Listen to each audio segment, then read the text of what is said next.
Welcome back. So now we're going to move on to acting, and joining me to talk about that is Deborah Schultz from the HCC Northeast Drama Department. Deborah, welcome to the show. Thanks for having us today. Of course. And so who is this to my left here making me look short?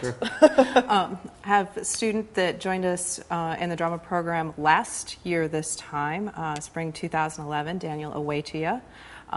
And he's here to help demonstrate a little bit about what really goes into acting.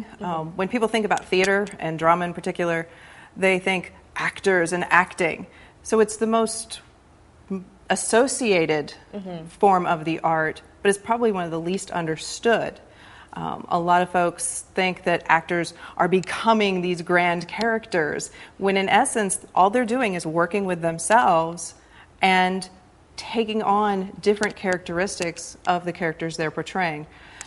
Daniel, if he's going to be playing a serial killer, is not going to go out and murder 17 people so that he knows what it is to be a serial killer. Research and end up on the news or anything like that? He, in fact, will do the research, but he doesn't have to himself become that thing. He can take those elements that he finds, whether it's voice or gesture or movement or speed, cadence, any of those things, and apply them onto his own person.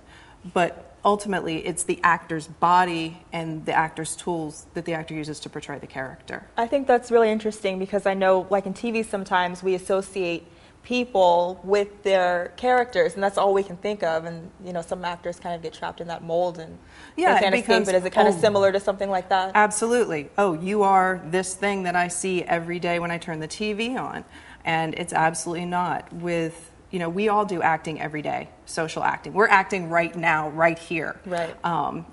You're acting as the host of this lovely show, and we're acting as participants. That's a different role than when we're done with this and we step outside. But stage acting or acting for the camera is purposeful. We choose to do it so that we're making a choice to say, you know what, we're going to set aside our life for a little while and enjoy the life of somebody else. And that enjoyment comes from the process of how do I turn what I have and make it believable to the audience. Believability as opposed to reality is really what we're looking for. Does the audience buy what we're giving them as opposed to go, that is that thing? Right. So how do you know if you're doing a good job at selling it?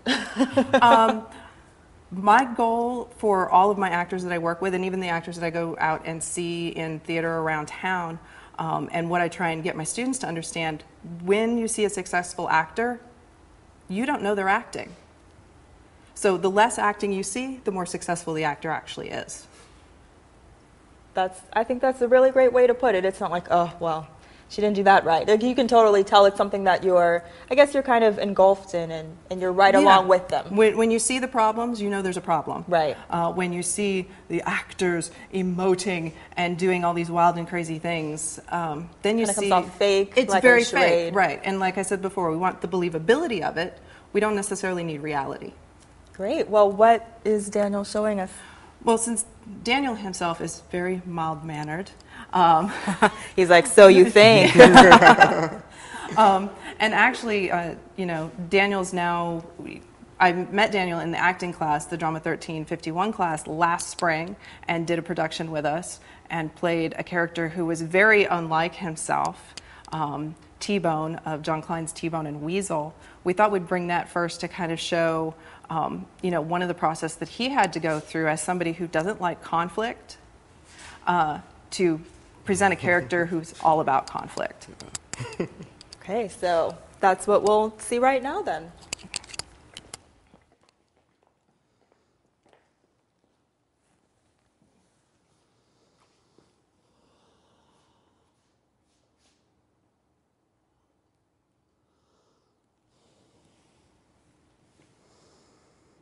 I want to know why you preachers got us from everybody lying in the jail cell. Can't wait to feast their eyes on the man of the cloth. It's going to be hard for you to understand, but I don't want you. I want a woman. Get me a woman! Or ask God to send me one. While you're at it, tell him I want a few answers to some questions disturbing my mind. Such as, if God be so disgusted with the human race that he made places like this, why didn't he just wipe us all out in the flood in the first place? Or is this some kind of game like the one he played with Abraham? Some angel come down and tell me to sacrifice my son. I'll whip that angel ass. And Job, what a sorry son of a, standing around thanking God every time he gets kicked in the nuts. I won't put up with that shit, and you can go tell that to God. And what does God have to offer a fella like me? He gonna stick me in some place where all I do is stand around worshiping him? God needs for you, brother. Some that might be your idea of eternal bliss, but it just don't cut it with me. Tell you something else. I seen them pictures of God when I was in school. And the cat is white. Daniel, you did a great job. Thank you very much. So how do you prepare yourself for a role like that? Well, for T-Bone and Weasel, because I'm naturally not a very angry person, so I just kind of think... That's good, because I feel uncomfortable talking to you. Yeah. I think of just uncomfortable situations that, like, from personal experience that I've been through, you know, that just kind of get me riled up. That's what helps me. It's called substitution.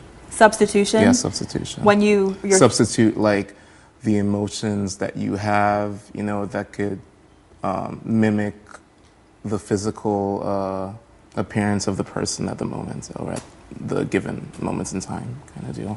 Cool. Well, I'm going to have to try that. Yeah. That way I can hide some of my emotions. Yeah. What's the next thing that you'll be performing for us? The next monologue is one I wrote in Deborah Schultz's class. An original piece. Yeah, an original piece. It's called The Next Idol.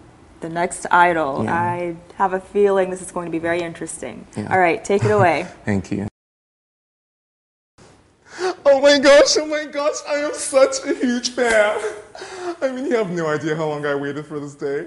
I really can't believe it's you. On the down low, I'd have your baby if I wasn't straight.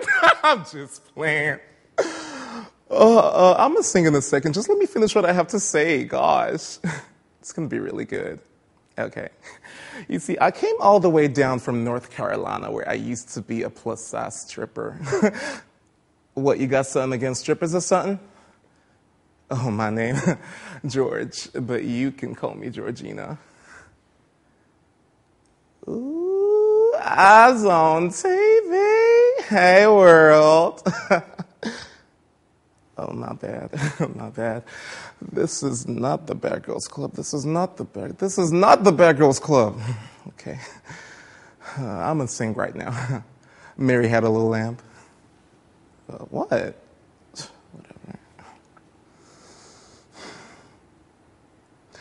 Mary had... But I ain't done, though. Oh, you're going to do me like that? After all the wonderful singing and the beautiful compliments, you're going to have the guts to sit there and tell me that I can't sing. You heard my soul sexy. What am I going to do now? I don't have a job anymore.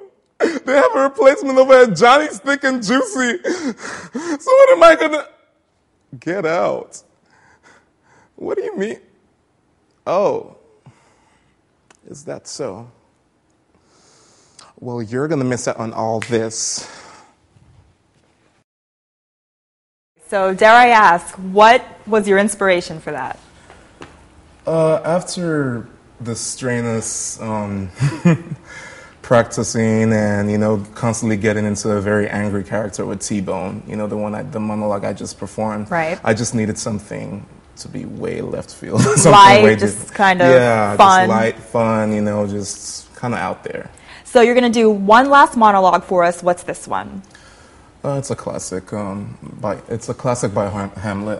To Be or Not to Be. Oh, perfect. Yeah. Go ahead. You.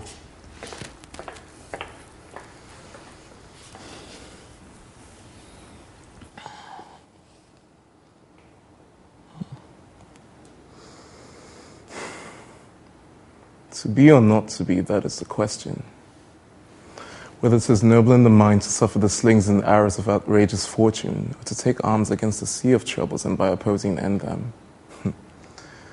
To die, to sleep no more. And by sleep to say we end the heartache and thousand natural shocks that flesh is heir to. 'Tis a consummation devoutly to be wished. To die. to sleep, perchance to dream. There's the rub. For in that sleep of death, what dreams may come when we have shuffled off this mortal coil must give us pause. There's the respect that makes calamity of so long life. For who would bear the whips and scorns of time? The proud man's contumely, the oppressor's wrong, the pangs of despised love, the law's delay, the insolence of office, the spurns that patient merit of the unworthy takes, when he himself might as quite as make with a bare bodkin? For who would fordules bear?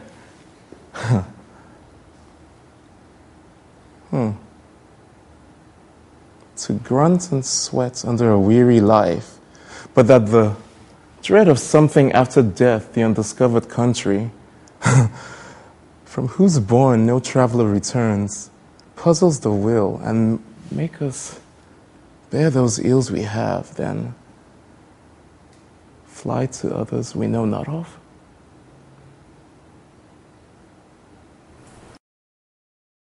I like the British accent that you had going on there.